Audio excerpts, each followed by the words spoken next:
Welcome to a brand new podcast. Iain Maclean is a writer and the author of TJ's War. David Blair is an actor and the narrator of the audiobook TJ's War. David and Iain have been listening to their readers and listeners and have decided to turn TJ's War into a movie. And since the story covers the entirety of World War II, the movie will cost at least $50 million. Will David and Iain succeed in their quest? Follow them in this podcast series. We're going to make a $50 million movie.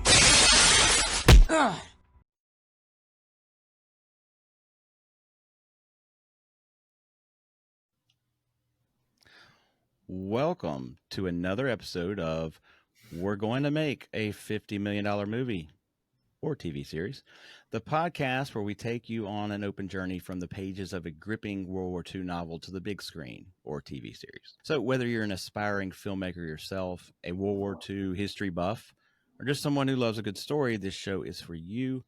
Each week we bring on industry professionals, seasoned filmmakers, writers, and creative minds to explore the ins and outs of turning a novel into a cinematic experience. We're here to pull back the curtain and show you what it really takes to go from concept to completion in the world of filmmaking, as we find out ourselves. I'm Mark Reid, and along with Iain Maclean, author of the novel TJ's War, which we're adapting for the screen, we will be your hosts today, and we have an incredible guest. I mean, Iain, they keep getting better and better, don't they? Well, I'm very excited to talk to Sammy. We've had some great guests so far, and I think Sammy's right up there. I would agree. never say one is better than the other. But, well, I get you there, but capitalist. But let's just put it this way: Sammy's bringing the resume. He's been making waves in the motion picture industry for over 25 years. With a degree in radio, TV, film from TCU, Sam has honed his craft as an award-winning filmmaker, writer, producer, and director. His latest feature film, Roses Are Red. For the listener, red is spelled R-E-A-D, as in the past tense of the verb to read. So Roses Are Red has not only been shown in 14 states across the U.S., but has also garnered 8 prestigious awards. Sam is currently in pre-production for his next big project, Dear Detective, a film he wrote that will star Grammy Award-winning rapper The D.O.C. Sam has worked alongside of some of Hollywood's biggest names, including Al Pacino, Harrison Ford, Nicole Kidman. He joins us now from Fort Worth, Texas. Delighted to have you here, my friend. Welcome to the show. Yeah. Thank you very much. Thank you for having me. This is going to be a lot of fun. We want to hear about Dear Detective in a bit. Here's the first question I have, and Iain, jump in, chime in, whenever, every time you have something that pops in your head. Sammy, in your opinion, what are the critical elements that transform a good story like TJ's War into a compelling screenplay? Like, what are the challenges that you anticipate to go from a novel to a screenplay? Great question. I actually get asked that quite a bit. I would say with any writer that would have an issue possibly with that is literally relating to an audience. What does your audience want? What are they looking for? Sometimes it can be problematic, but also it could be systematic. And what I mean by that is a lot of times it's formulas. Hollywood, different industries use a lot of formulas. But the one thing that I say that you have to relate to is your audience, because if your audience doesn't care about either the story or the characters, then you really have you don't have much to work with. So what I've always been taught is, for instance, in a novel, in a screenplay is a little bit different, obviously, from novels, because with a novel depends. Iain and I were speaking previously before the call, and his novel is very intriguing. Is you have to grab the audience, and you have to have characters that the audience wants to care about.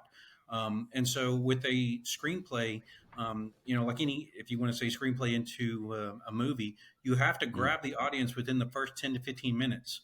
Because if you don't do that, then, obviously it's going to be like, what do you do? If you don't grab the audience within the first 10 minutes of a movie, you're going to be like, what is this about? And why do I care? Mm. I totally get that, and I didn't expect to like push back on any questions, especially right out of the gate. But on this one is actually something that speaks to me recently because I've been uh who's the record industry producer? Something Rubin, Rick Rubin, is that Rick the guy Rubin, who yeah. did From Beastie Run Boys and all that stuff? DMC and Beastie Boys, Yeah, yeah. yeah. And I saw an interview with him, and he was, I don't want to say he was saying the opposite of what you're saying, but he was saying that when you create, if you're a real artist, you don't create with the audience in mind. You create for yourself because you create out of your own heart, and that's where the art is coming from. That if you do it just with the audience in mind, you're prone to fall into the just formulaic, oh, this is what works in Hollywood, so this is what we're going to do kind of thing. And I can see that both sides. How do you get that balance of like, I don't want to just churn out another formulaic World War II movie. I want to Right. do it from the heart, but I, like you just said, I got to hook the audience, or Mhm. if I don't have an audience, you don't have a movie. Correct. Yeah, I and I agree could. with that. I think I'm more on if you two are taking different sides, I think I'm more with Sammy than I am with Mark on this. I uh, wrote the book initially. I wrote 100 pages for my children when they were quite young, maybe in their teens, so maybe 20 years ago, and gave it to my eldest daughter, who read the first 10 pages, and it was just the facts. It was just the bare facts of what I knew about my father at that point. And my teenage daughter slammed it on the desk after 10 pages and went, "Dad, this is boring." And it was like taking a dagger out of my heart after that. So when I just put it on a shelf and left it at that point. And it was really during the pandemic. And I, I really wrote the whole thing for my children because I wanted them to actually get to the other end of that story, to understand exactly who their grandfather was. So that's why it's not just a list of facts. That's why it aims to engage the reader as much as possible. And when the executive producer comes along and the directors and the screenwriters, there is already uh, an engagement with the audience there that I hope they'll take. They might take something completely different from it, but that that was what I was trying to do with that book. Not just give it a history, but give it something that meant, oh yes, I would have done that. That's what I would have thought. That this is describing me, not some ancient figure from history. So As you were writing it, you were thinking that like what would appeal to someone that's from the out, because you're attached to the project because it's your dad. yeah. Like, are are you thinking like, okay, how can I try to be objective about this as if I'm sitting on the outside, if someone's going to read this from the outside? So is that always present as you were writing it? Well, you and I had a podcast very early on, 3 or 4 episodes in, and in fact, I think it was actually the first podcast that you and I did. And I was saying to you then that it's really important when you're writing to have the reader, to have the Oh. reader in, not just in mind, but I had a reader who would give me the feedback all the way through while I was writing. Mm. And that was very important to me all the way through to just to make sure that I had that engagement. I hadn't lost the reader as I went along, and that I was writing for that person. So Sammy, when you're making films, are you thinking of like that? Do you have like conceptually an ideal audience person? Like, okay, let's say your film is aimed towards a demographic, 25 to 35-year-old male or something. Are you Right. picturing, Carl, whatever name you might give, whatever moniker you might give him, are you picturing someone sitting there watching your film as you create? Actually, I think so at times, absolutely. But I do like what you said about Rick Rubin too, Mark. About sometimes you just got to do what you feel is best, and hopefully other people will follow. Yeah. So to answer your question, I actually do. Obviously, whenever you're writing, you want to write. Number one, you should always write what you know. That's just my biggest thing. Is I've always been taught. I love sci-fi. Love sci-fi movies. I cannot write it. I love Right. comedies. I just can't write it. But I do. Obviously, whenever you're writing, they can have some comedic value in certain things. Certain scenes, etc. But absolutely, sometimes you have to do that where you have to go, because obviously when you're pitching it to Hollywood execs, I mean that's not, bottom line. They care about money, and like you said, it's all about demographics. A lot of people are shooting for that, whatever 18 to 35-year-old audience, sometimes male, Mm. sometimes female, because um, a lot of rom-coms, romantic comedies, Right. those are huge. So it really depends. So you do have to, I would say, yeah, obviously do have to keep that in mind whenever you're writing, because you have to look out what are you looking for? What is the story? You got to flush out certain things. What is it that you're really trying to tell? And then obviously, who are you trying to tell this to? Ian, this question is only 50% of a joke, okay? But if the money came back to you and said, "We love TJ's War, we want to make it into a movie, but we want to make it a rom com," and so like they, let's just say they actually wanted to do that and spin it. It didn't, forget rom com. That's the joke part. But let's just say somebody came back and then they had a vision for TJ's War that was completely different than your vision. Yeah. No, maybe not a rom com, but let's say they came back and they wanted to do something with it that just was so out of left field. Would you say, I just, would you just say no? No. Um, the the important thing for me is the story, which is in the book, Okay. and I don't. I've never made a film. I've no. I'd love to be able to make a film. I haven't got the skills. So, executive producer comes along, director comes along, scriptwriter comes along. They know, they have the skills. They know what they're doing. I've got to leave it with them. But in making that film, hopefully, a significant number of people will want to read the book. And so it really doesn't matter if it's a comedy or a horror film or whatever. Uh, Hopefully, it will trigger some people at least to read the book and go Yeah. from there. That's How, my only real interest in this. okay. Well, that's interesting. That I didn't actually expect that. I thought you would say no. There's a line in the sand that I've I, drawn. That I have I have four children. I have four stepchildren. I have three grandchildren. You know, herding cats. That's what making a film is going to be like as well. You have right. no control, and I take that on board straight away. I know that if somebody takes this up, well, they are taking it up. I have no idea what it's going to turn out like. I know what the book looks like, but Yeah. how the film turns out, I have no idea. Okay. In that vein, Sammy, what role does collaboration play in your creative process? How do you choose the right people to work with on projects? Mm. Ooh, great question. Um, Number one, I always say I check my ego at the door. Here's what I mean. Just because I wrote it doesn't necessarily mean that it is set in stone. What I will do is what I've actually done with my the one pre-production that I'm working on now, Dear Detective, is I literally let as many people as I can read the script. Just because I think something is flowing and just because I understand it because I wrote it doesn't necessarily mean that other people understand what I'm, uh, want to perceive as well. So what I will do is I actually have as many different people read as possible. My wife being one of them, but she loves to read my work. But I usually wait till I finish completely, not like page after page.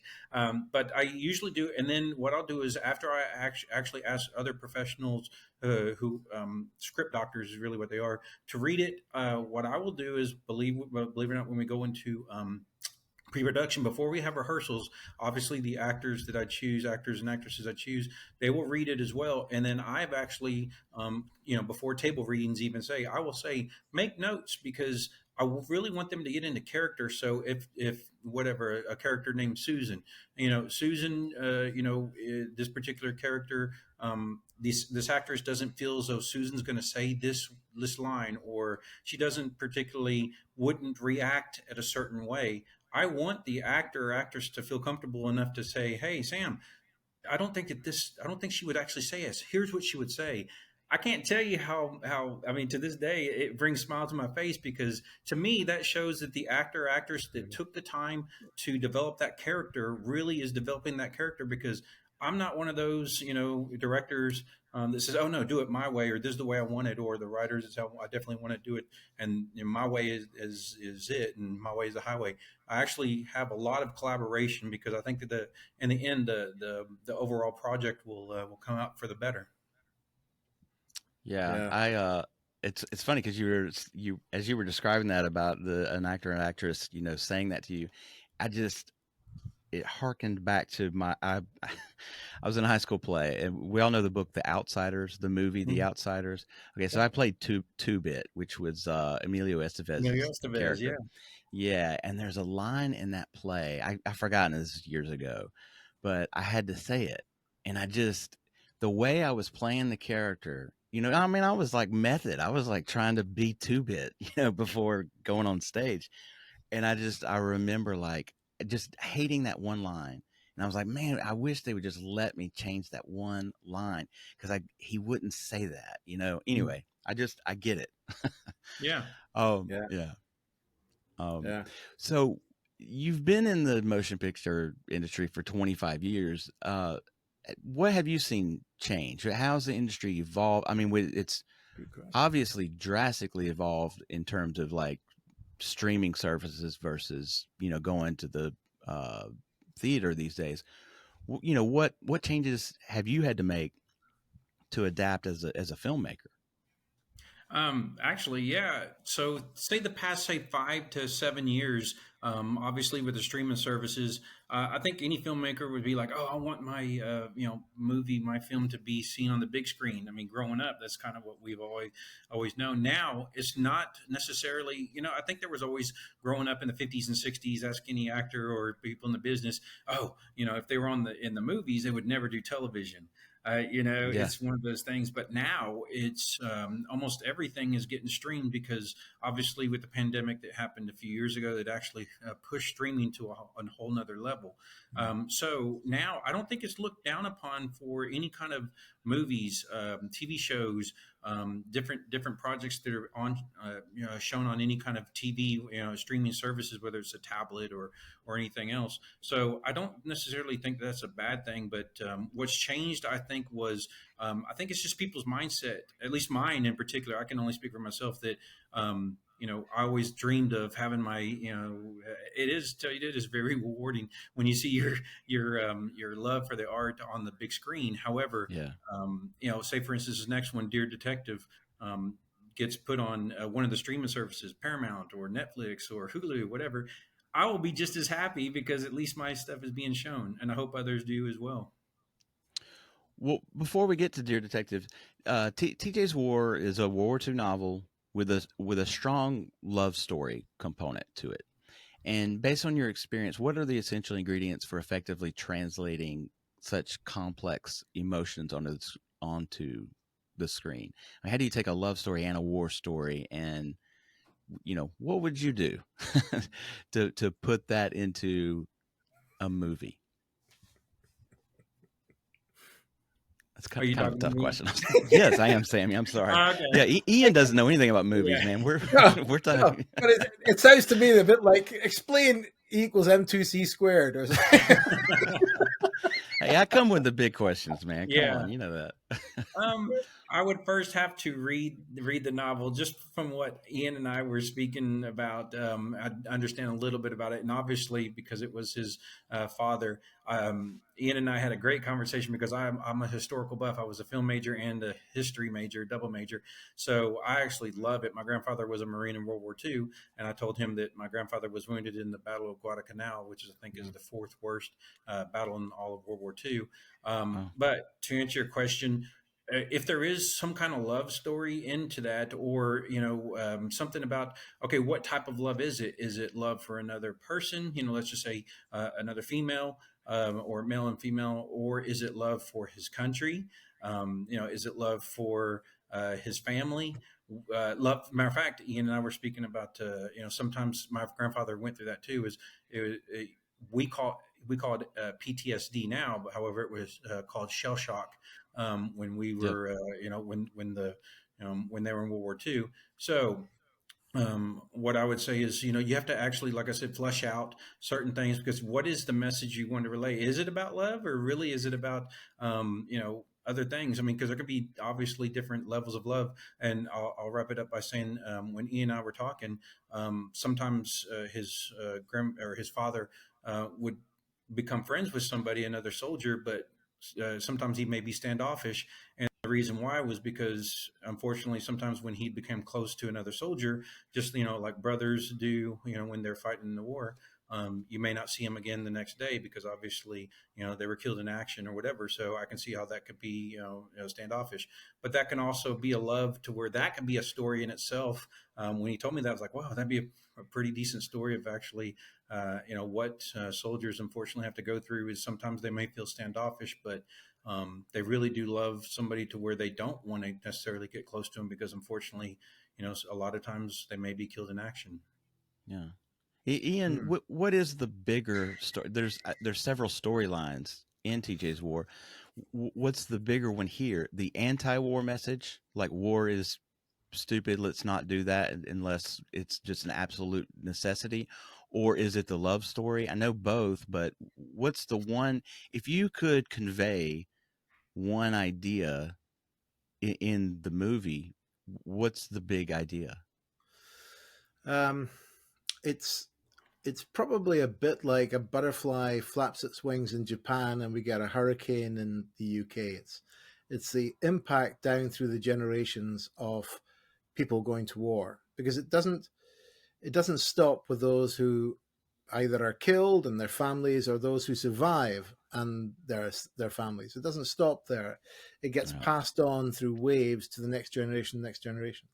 And that's really the biggest story of the lot. I think that if we could somehow step back from all of this, and that's difficult, because facts are very hard to get hold of when it comes to history. It's always written by the victor. But if we could somehow get back to what the truth is over the last 100 years, we should be able to see the ripples from the First World War, the Second World War, and the 250 odd wars that have happened since then, to the states of minds of people that we've got around us today. I think we're all still impacted by the experiences of those wars, and it directs our government's thinking. It directs the way that children are educated. It directs the way that parents think about their children, think about how they grow.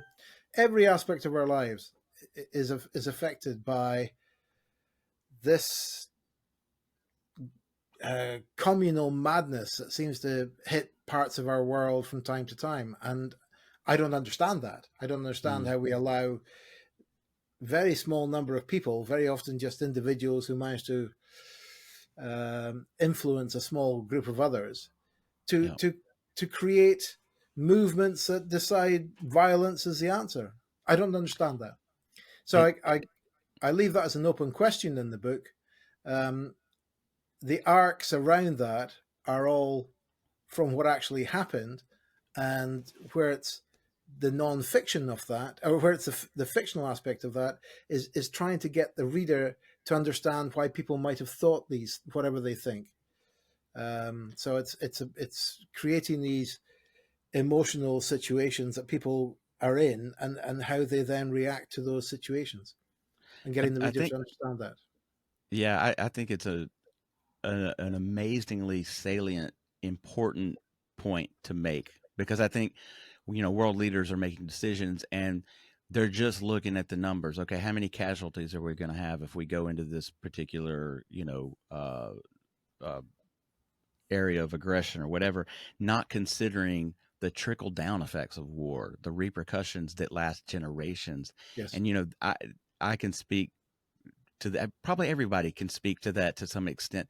You know, my biological father was a Vietnam War veteran, and it's only years later that I can look back and I can see the impact that had on him, that changed him, and how that affected how his parenting was to me. And, you know, I can see how it's still, and even ways that I am as a person are because of who he was as a person, because of his experiences in Vietnam.